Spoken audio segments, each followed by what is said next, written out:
What's up everyone, my name is Mike, and welcome to another GameCast Rewind. Today I'll be taking a look at Rollcage Redux for PC. Enjoy. I discovered grip combat racing on Steam and thought it looked pretty cool, so I did some reading, and evidently it's a spiritual successor to the Rollcage games. I had never heard of the series before, so I did some research, and it turns out the games are cult classics. I thought about buying Grip, but then found the first two Rollcage games on an abandonware site, and figured I would give them a shot first. I also found a physical copy of the first game on eBay for about $9, so I bought it. Developed by Attention to Detail and published by Psygnosis, Rollcage was released for PC and PlayStation in 1999. For this review I played the PC version, specifically Rollcage Redux, which is a reboot of the original game. That's how the website puts it anyway. Redux is the original game updated for modern systems, includes bug fixes, and was developed by one of the coders of the original game. So let's take a look at Rollcage and see what makes it a cult classic.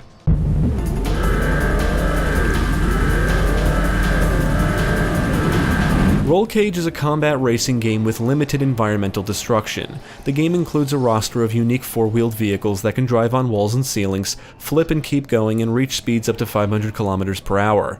There are different game modes to choose from, including League, Arcade, Time Attack, Multiplayer, and Practice. There's also bonus deathmatch modes to unlock. If you've never played this before, I would highly suggest you complete a few practice races so you can at least understand how the vehicles handle. Rollcage does have a learning curve, and mastery of the handling and controls and memorization of the tracks is required to win. Rollcage Redux does allow you to play with a keyboard and mouse as expected and a controller. I played with an Xbox One controller and had no issues. There is a small roster of vehicles to choose from at the start, and you can unlock more. Each vehicle has its own driver, but they have no real personality, and don't actually add anything to the experience. More importantly, the vehicles have different stats in acceleration, top speed, strength, and grip. Like any other racing game, the goal is to race opponents around a track and cross the finish line before they do. But to make things more interesting are the weapons. Scattered around the tracks are pickups that grant you weapons or power-ups, and you can store 2 for use at any time. The leader missile will automatically target the opponent in first place. You can target enemies and hit them with a homing missile, but you can also target buildings, structures, and objects on the tracks to destroy them. The ice sheet allows you to fire beams of ice, causing your opponents to lose control, and the driller missile pickup is a weapon that fires 3 missiles in a straight line. The shield protects you from attacks, and the turbo pickup grants you a significant boost of speed. The more unique pickups include the time warp, which temporarily slows down all opponents on the track, and the wormhole, which targets the opponent in front of you and basically spawns them behind you. Your opponents can pick up and use weapons and power-ups just like you, so you need to be mindful of your surroundings. Missiles will fly past your vehicle, you'll drive past exploding structures, and the races can become very action-packed, especially if you're able to stay in the pack. Rollcage is all about speed, and the gimmick here is the ability to drive on walls and ceilings, which is actually pretty cool. You will blast around the short tracks at blistering speeds, dodging obstacles, and I would say the real challenge is maintaining your position. There are 3 difficulty modes, Easy, Hard, and Expert, and the latter 2 need to be unlocked. When racing on Easy, it's harder to lose than to win, but racing on Hard and Expert will really put your skills to the test. Or at the very least, try your patience. The physics are neat, but it does feel like you're driving on ice all the time, which can make things a bit frustrating. It's just way too easy to lose control, wipe out, and get turned around. Recovering from a wipeout can be more challenging than it needs to be, and the camera doesn't help. Hit anything, land wrong, or even just hit the brake, and your vehicle can start spinning out of control, and now you've gone from first place to last all in a matter of a few seconds.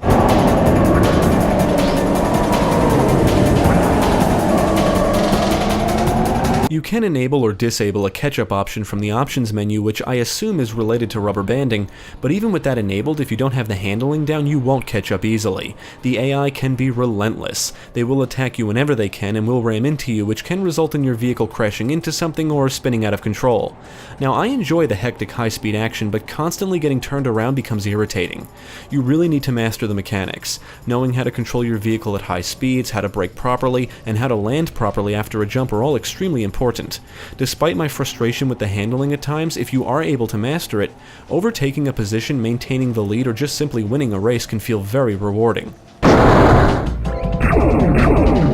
The league mode is where you compete in championships. There's 3 leagues and each contain numerous tracks. Your finishing position determines how many points you earn, and the driver with the most points at the end of a league wins. You need to beat the leagues in order, and you have to complete each league on each difficulty. Each difficulty increases the least amount of required laps for the tracks, and you can raise this number before racing. The tracks are quite short, so it won't take you long to complete a league, and playing through this mode will reward you with more content. The arcade mode is where you can just race for the hell of it. You choose your driver, track, difficulty, and can set the number of laps. Unfortunately, you cannot choose specific opponents or how many you want to race against.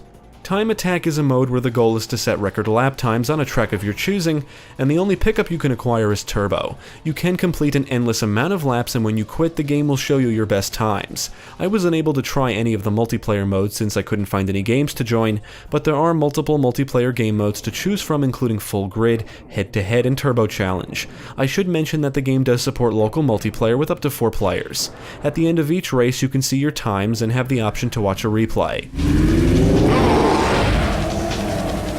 The tracks are very short, and you can complete just 3 laps on some of them in under 5 minutes. With that said, you can beat the league mode on easy in under a half hour. There are multiple worlds, each with their own unique look and feel, and multiple tracks per world. There are shortcuts you can find and take, some tracks have branching paths, speed pads on the tracks will grant you speed boosts, and many structures can be destroyed. You can crash into various obstacles, you'll speed through numerous tunnels, some tracks include sharp turns, you'll slide on snow or ice, and there are plenty of jumps and ways to launch your vehicle high into the air. From the options menu, you can set different weather effects, the time of day, and if meteors will come falling from the skies. You will want to memorize the tracks, otherwise you'll probably lose control and crash often. There are a lot of obstacles to crash into, and knowing what's around the next corner can be the difference between finishing in first or last place.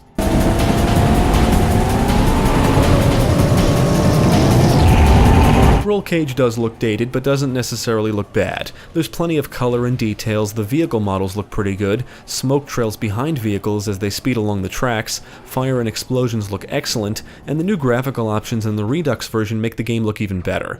Each world looks unique and contains some excellent scenery like cityscapes, islands, snowy locations, industrial-looking areas, and volcanic environments. One shot from a missile can cause a building or structure to come crashing down in a fiery explosion, resulting in a trail of flames on the track. The scenery and visual effects do give the game some charm, and it's all accompanied by a techno-like soundtrack which emphasizes the game's futuristic theme. The sound effects are okay at best. You can hear the roar of the vehicles, but the explosions are not loud enough. On the technical side, I did not encounter any bugs or frame rate dips. I had fun with Rollcage and I do enjoy its unique gimmick, but I do wish there was more content, at the very least more vehicles. The focus on blistering speeds and being able to drive on walls and ceilings makes Rollcage stand out from other racers, and while it has plenty of charm, I do think it needs more personality. The actual drivers add nothing to the game. Rollcage is a racing game that requires practice. If you don't practice and learn how to handle the vehicles properly, you can easily become frustrated. The physics engine is awesome, but it's just too easy to lose control. Still, Rollcage is the kind of racing game that kept me coming back because no matter how many times I fucked up, I never wanted to stop chasing that rewarding feeling I got from winning. The high-speed action is just addictive. I would recommend Rollcage to fans of racing games. If you like the idea of moving at ridiculous speeds while driving on walls and ceilings and using weapons to combat your opponents and destroy parts of the environments, then Rollcage may just be the racing game you're looking for. It's far from perfect, it can be frustrating, but it can also be extremely fun and rewarding. It's easy to see why Rollcage has achieved the cult classic status, and Rollcage Redux is currently the best way to experience the game on modern systems. Definitely check it out. Thanks for tuning in, I hope this video proved helpful. Stick with GameCast for more quality content including the latest gaming news, podcasts, let's plays, and even more reviews. Be sure to check out my channel Gaming Pastime for new game reviews released every week. My name is Mike, and I thank you for watching.